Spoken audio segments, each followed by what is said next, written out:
Hello, everybody. Thank you for joining us. So with me today, I've got Lata Varghese.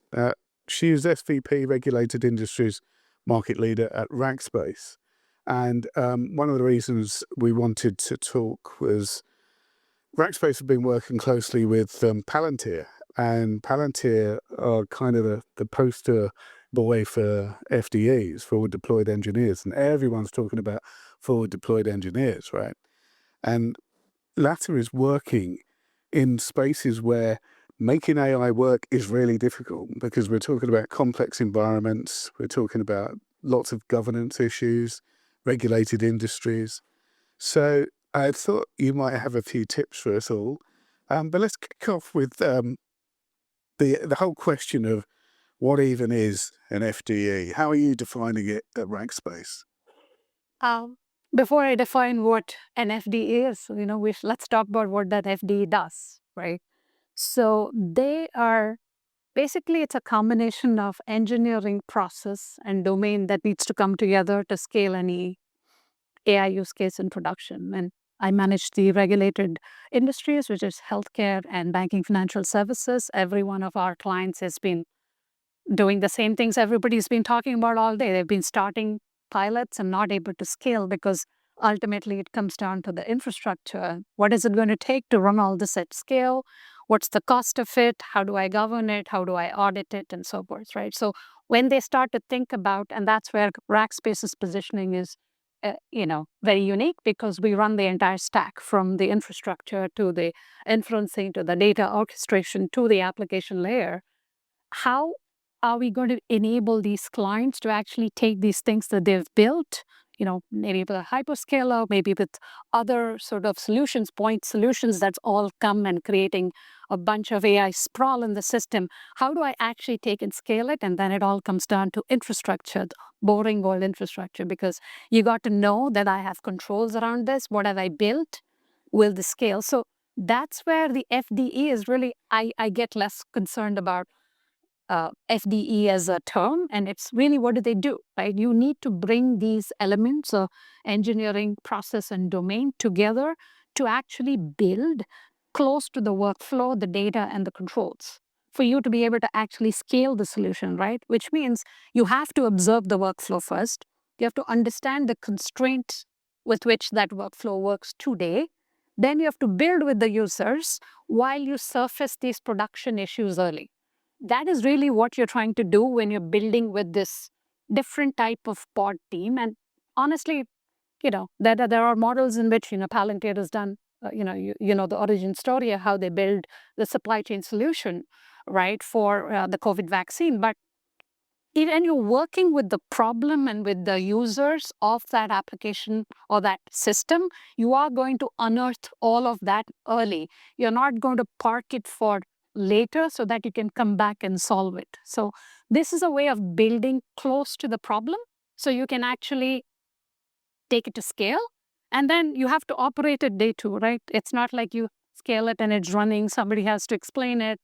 A CISO, a CCO, everybody's going to want to get involved in what is this thing doing. And it is absolutely true. I missed some of the in-between sessions because I'm actually talking to a client where it is real. How do I take these things and scale? It all comes down to how am I going to run this and secure this, right?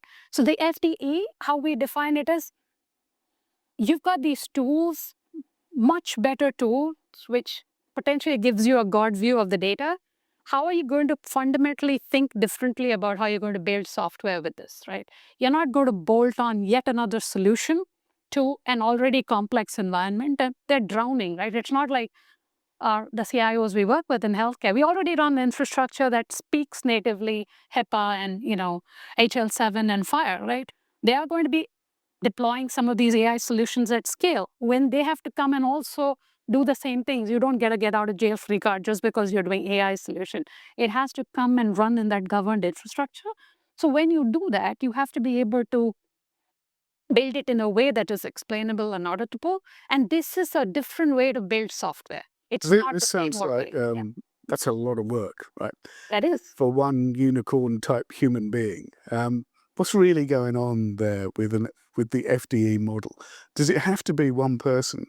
And what are the skills that need to be combined into one person or into a team? How does it work? I think you put the people close to the workflow, and then you need to have somebody who obviously is a good engineer, knows how these tools work really well, right? And it's not everybody's cup of tea. There are high 10x engineers that know how to use these tools better, and there are people who are learning, right? But it's a curve for everybody. So there's good AI engineers, but there's the fundamentally the process, right? If you do not break down the process, like for example, people talk about these clinical use cases that, a lot of our lab, the CIOs I talk to tell me we don't have a lack of use cases. We're drowning in good ones. It's about which one do I scale, what do I deprecate, and you are counting on the clinician to actually come and train all that. And that is all never talked about in an AI success story. What is the cost of all that, right?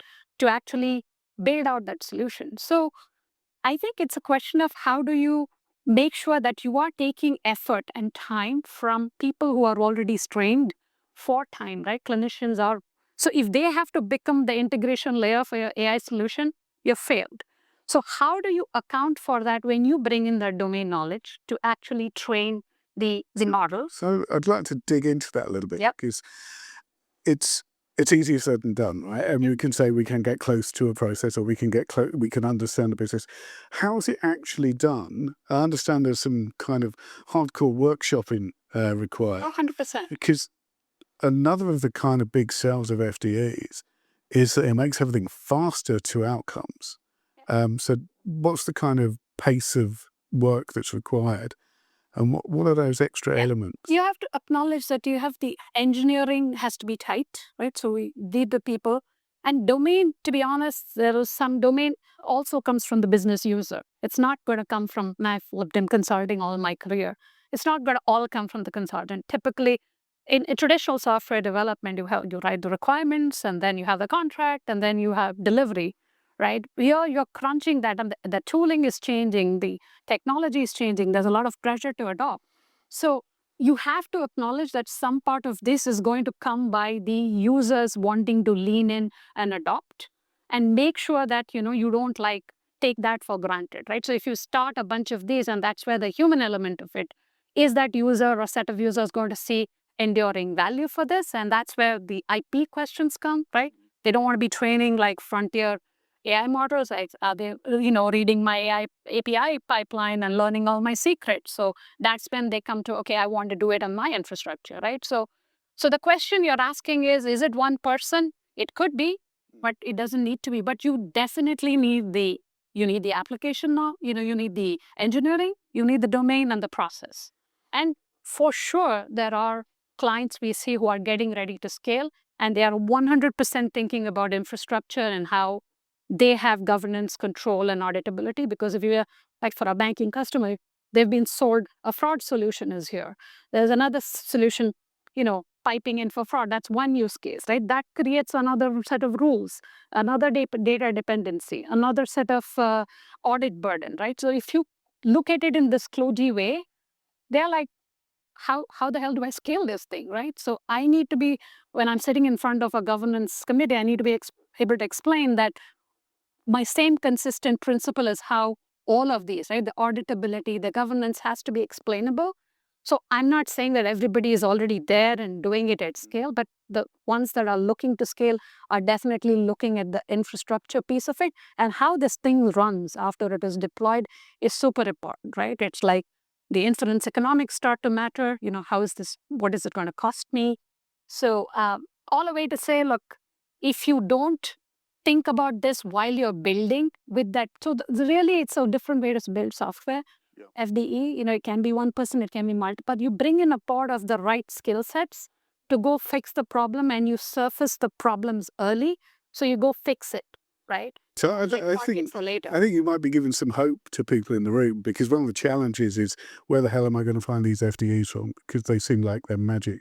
But you're saying you can combine skills into a unit, and as long as you have the right processes in place to get close to what the business needs to do to actually make AI work in that business, yeah, that's going to be good enough. That's right. And then you don't need to go do everything with large language models that are using, billions of parameters, right? You can actually train smaller language models with the right set of data.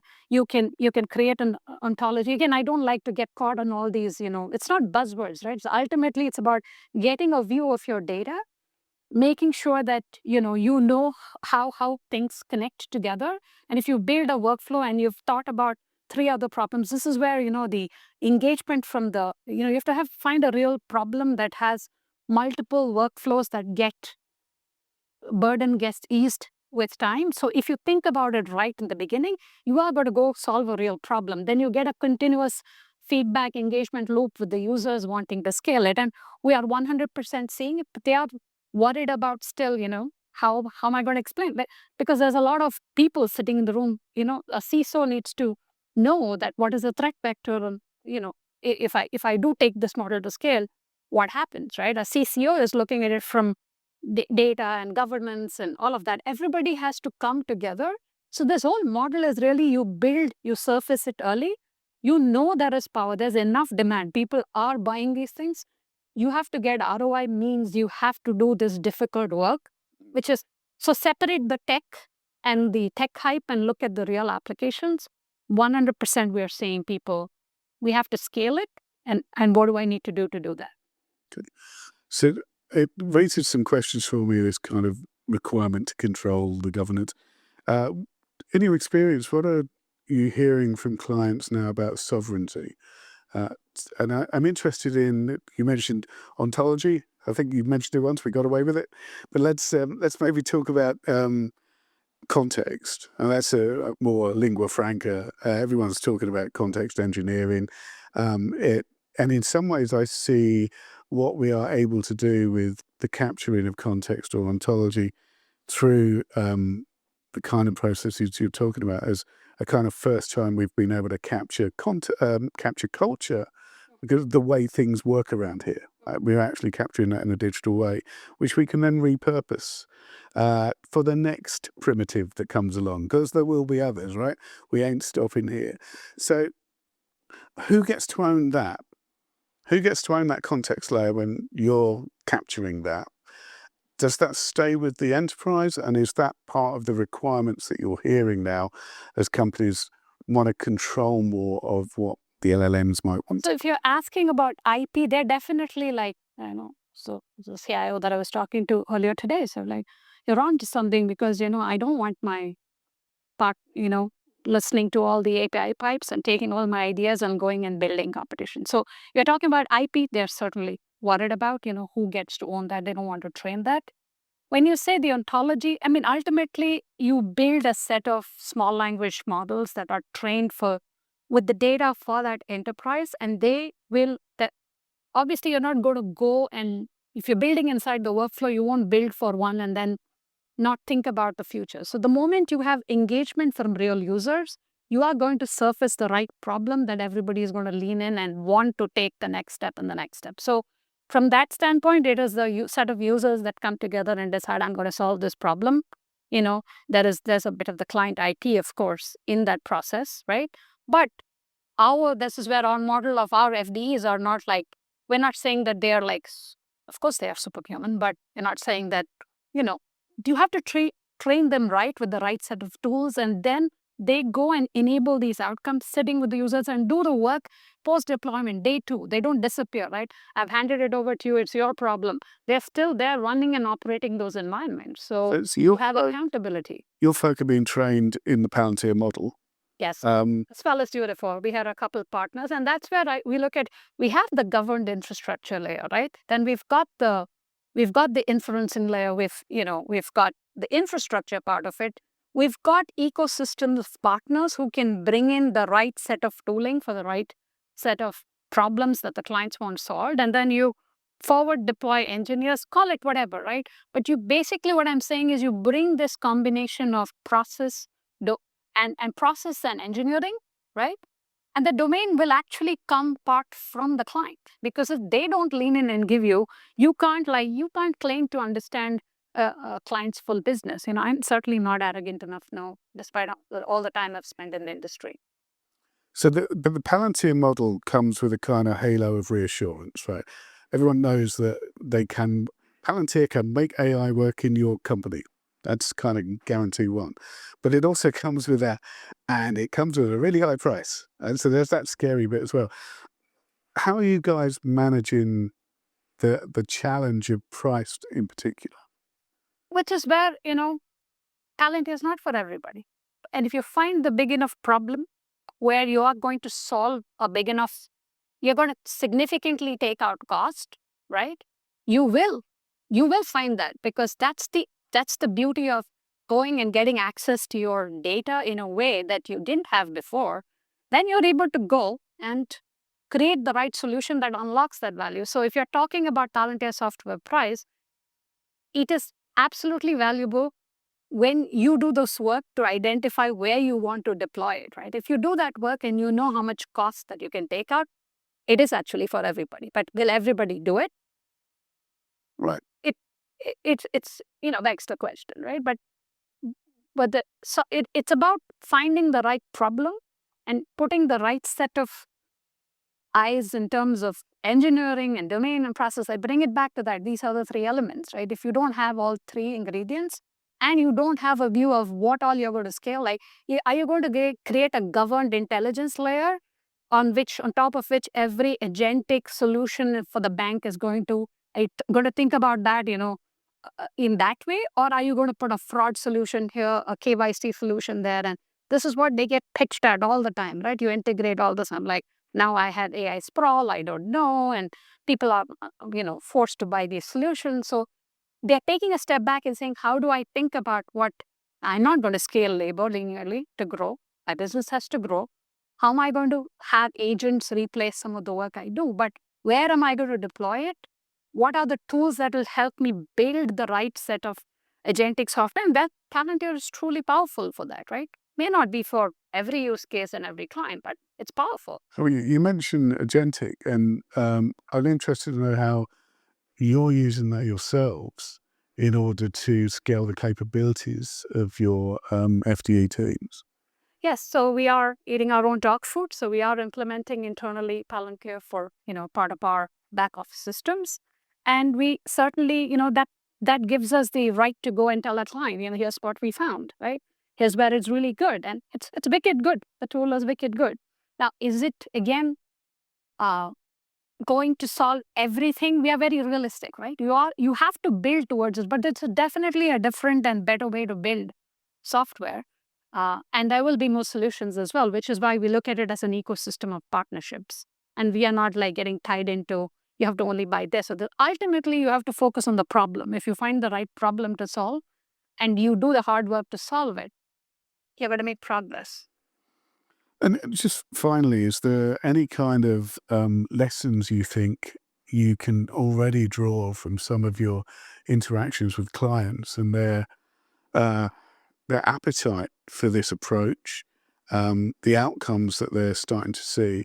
What lessons would you apply for others working in very complex environments now? I would say don't minimize and like wave hand. I've written this down because I've spent lesser time in healthcare than in banking. So when you hand wave and say, oh, access scheduling, great use case, right? For hospitals, they all need them. To build a solution that really works, you need to know access rules, provider templates, referral patterns, patient preference, clinical urgency, call center workflow, escalation point. In which world can you sit down and write requirements for all this in a perfect way in day one? You just can't, right? So when you decide the use case, make sure you think through that workflow and do it collaboratively with the user, the person who is going to be using the operator, and make sure that you don't minimize all the other things that need to happen, the infrastructure, the fact that these things models are not. And another great example, ambient AI. Our clients are collecting a lot of this information, right? When you see a doctor today, they're recording. So this is very high fidelity data. It's not just recording, what you say, it's tone and footsteps and, so many things. Great data to have in addition to everything that the nurse and the doctor are, entering on the side, right? But all this data is collecting. So all this data, at some point, who can distinguish what did the nurse write versus, what's in the system through the ambient. Yeah, they have to start thinking about it. And then this is healthcare records. So if you have to start storing all these high fidelity things for years and years, what does it mean? What is the cost? So thinking through multiple layers of the stack, super important. It's not important to just build something. Oh, I built it, and this is a strategy. You should do this. We are very humble. We know it's hard. So you sit and do the hard work with the client, and the ones that want to scale and are ready have great governed infrastructure. When we don't have to do it, we are not a neo cloud claiming to be. We operate mission critical workloads for hospitals, and uptime and all that is non-negotiable in today's world with patient care workflows. Why is it going to be negotiable in an AI world? So we look at it as this is another way to build software. How do you build infrastructure solutions and prepare our clients for the future? Doing all the hard work and not just hand waving all the tough things. And that's why FDE, it's a great model. You're putting the people near that. They're staying accountable, and everybody is building FDEs, but my FDEs stay there. Day to deploy, and they're there for the solution. And it's digging through the complexity of making, understanding how you can deliver an outcome, and ultimately being able to control all of the elements that lead to that outcome, which is going to help when you get around to contracting for pricing against that outcome. Correct. And there's a lot of grounds to be to figure out the pricing of these things. How do you enduring value? But if you engage in the right way and do the nitty-gritty work of solving the problems, because 100% there are clients who are looking to pay the investment. They are not going to scale labor. They are going to want to scale these tools, and it is our mission and hope to help them through that. Okay. We're going to have to draw a line at that point. You're going to be around for cocktails afterwards if anyone has questions. Yeah, fantastic. So apologies, we haven't got time for questions right now. Thank you very much indeed.